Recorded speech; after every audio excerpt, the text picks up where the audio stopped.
online scams are the fastest growing area of fraud and scams that we're seeing clients come to us about investigating.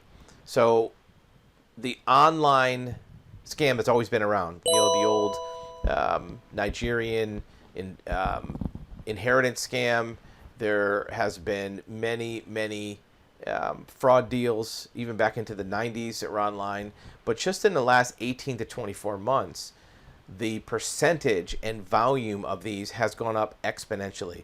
You know, we probably get 80 or 90 calls a day, and almost half of them are from some online scam. Typically, the scam goes like this: there's a social media representation of an opportunity. It could be a high return on an investment. We'll pay you 10% a month. We'll double your money in 2 months. There's some very outrageous return on investment, some opportunity. And it's presented on social media, usually to begin with. The prospect will reply to that social media, and then the victim will be directed to some website or email where they'll be told their money's going into some very special type of investment. It could be a real estate investment. It could be Bitcoin, cryptocurrency. It could be investing in inventory. It usually is related to some high-profile news event. When Bitcoin goes up in value, it's about Bitcoin. When stocks go up in value, it's about stocks. When the real estate market is exploding, it's about flipping real estate. And what will happen is the victim will send money, a certain amount, 5,000, 10,000, and then very quickly after that, the fake investment scam will send you a statement to say, hey, your money went up. You sent in 10,000, now your account was at 14,000. Send in some more, and they'll ask for more money. And there'll always be more of an ask for money. And then what happens is, at some point, the victim will want to withdraw some money. Let's say your account was up to 25,000. They'll say, well, you have to be at 30,000 to do a withdrawal. Send us 5,000 more. Your account will be at 30, but we'll double it, and you'll be at 40. And it'll be another reason to send more money. Sometimes they'll ask for taxes or customs fees or some other type of investigative fee. Make a long story short, they'll keep asking for money until you stop sending them money. So we'll get back to some examples of that. So here is a case in North Florida. The DOJ busted a person that stole millions and millions of dollars, almost for 7 years. Solicited and induced individuals to invest money by making fraudulent misrepresentations that the investment was for real estate or other business deal with high guaranteed returns. That's the key right there, high guaranteed returns. Now, how do you prevent this? Well, at any point, if you have already invested in something or you're about to invest in something, verify where the investment is going. We're working on some cases right now where there's a company that says we're investing in real estate. All of our money is guaranteed by real estate deeds and mortgages. We've done some title searching and done some research on where these investments are supposed to happen. This company has no deeds on property. This company has no real estate investment. It's all made up. So back to this example. It alleges that the fraudster made false statements to gain investors' trust and influence them to invest, such as mischaracterizing the relationship with attorneys. Here's another thing. There'll be fake credibility, right? We're a member of this organization. We're partners with this attorney. Usually not true. These are easy to verify. If the investment opportunity is telling you they're putting money in real estate, ask them for the address. Ask them for the county. You can find this information yourself. If they're saying they're associated with some professional organization, verify that. In every case we've seen a corporate fraud or investment fraud, we've been able to very quickly discover that many of the representations, like they say, misrepresentations, are not true. Even the address. Many times the address that shows up on their Facebook page, their website, is a post office or doesn't even exist if you do it on Google Maps. So this person has been indicted, charged with money laundering as well. Let's look at another one. Here's one where the U.S. state's attorney in New York This is a multi-million-dollar fraud scheme, money laundering, investment firms to defraud investors in countries around the world. This is worldwide. The defendants carried out an international scheme that fleeced investors out of more than $6 million. This is small potatoes. We're seeing cases right now that are tens of millions of dollars. All the defendants are charged with multiple felonies. Alleged scheme took advantage of victims with promise of valuable financial assets when in reality the funds were stolen and laundered back to criminal conspirators. This is what happens. They just take your money, they tell you it's going into cryptocurrency or some specialized bond deal or real estate deal, and they're just putting it in their own bank account. So the easy way to avoid this is to verify where the money's going. You want a copy of the real estate deed, copy of the bank account, copy of the cryptocurrency. Make sure you independently verify it. Many of these criminals can just Photoshop a bank statement, so make sure that it's actual and it's not made up. Finra, which is one of the government organizations that monitor financial transactions, they have a whole page on avoiding fraud. Even if you have never been subjected to an investment fraudster sales pitch, you probably know someone who has. This is true.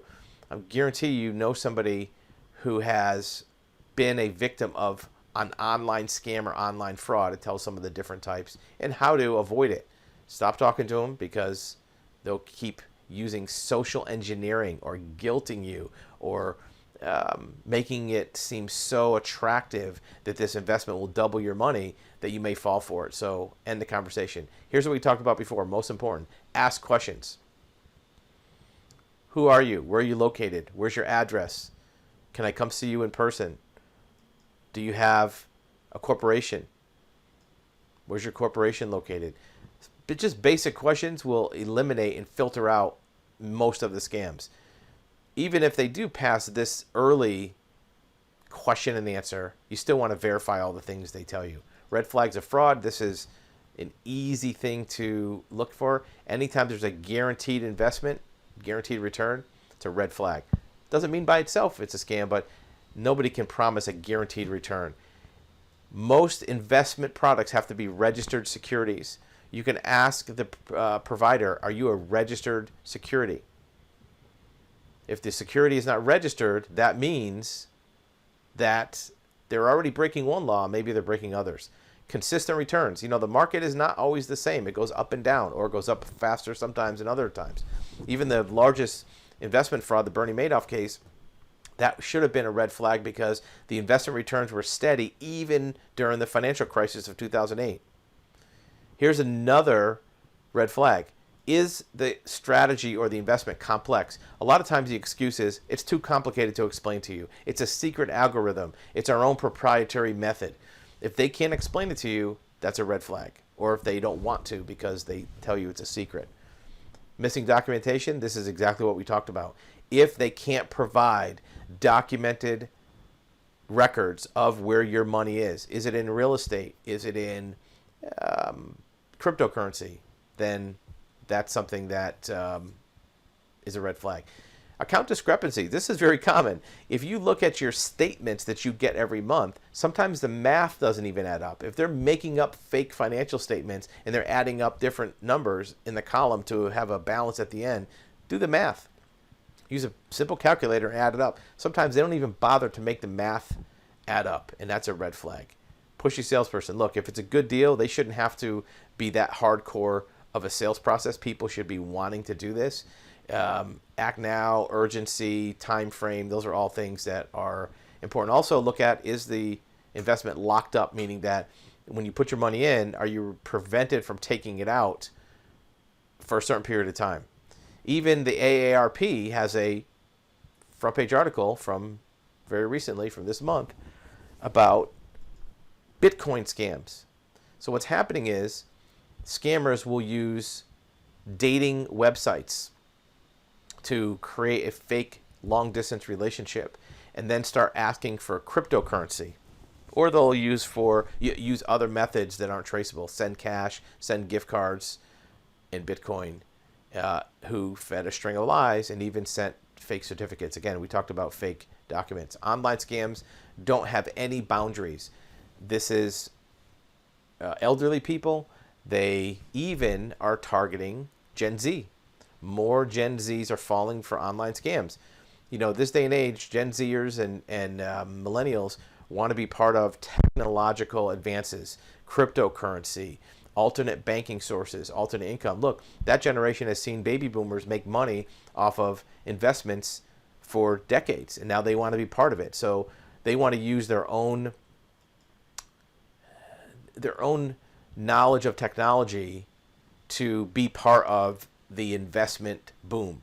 But the scammers will use social engineering to speak their language, cryptocurrency, Bitcoin, algorithms, social media, and the volume of scam victims grew 100% in that time period from 2017 to now. Why are young people falling for scams? Well, it's because that they're young and well educated, and they have an optimism bias, meaning that they're looking for an upside.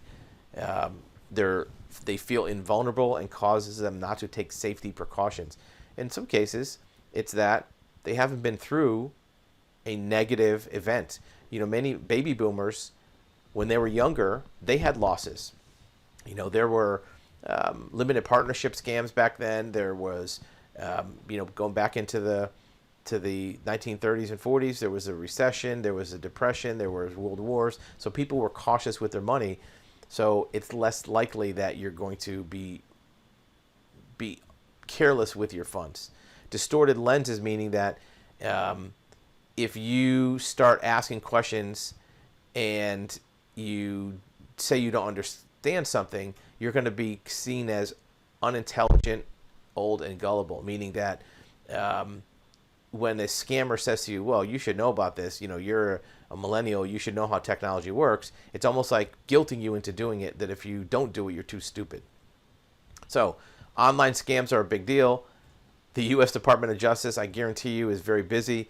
We're working on some cases right now that have been referred and have accepted for investigation that are online fraud scams. Some of them are very, very large companies that are out there doing scams. So if you are being presented with an investment opportunity, be very cautious, do your due diligence, find out where the records are, who the people are, their address. Is it a real company? Is it a real location? Do they have a corporation that's been around for a while? You can look that up, Secretary of State. If you've already been in a scam and you need to find out how to get out or your money's at risk, that's more of an asset search, scam investigation. You can find more information about that on our website at activeintel.com, where we do online fraud investigations and find assets quite frequently.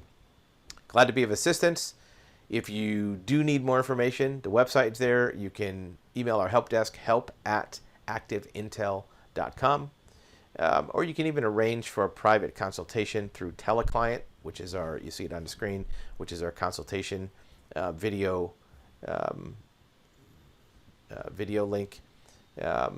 Be aware of these scams. They're causing multi-millions of dollars of losses and damage to people, and you don't want to be one of them.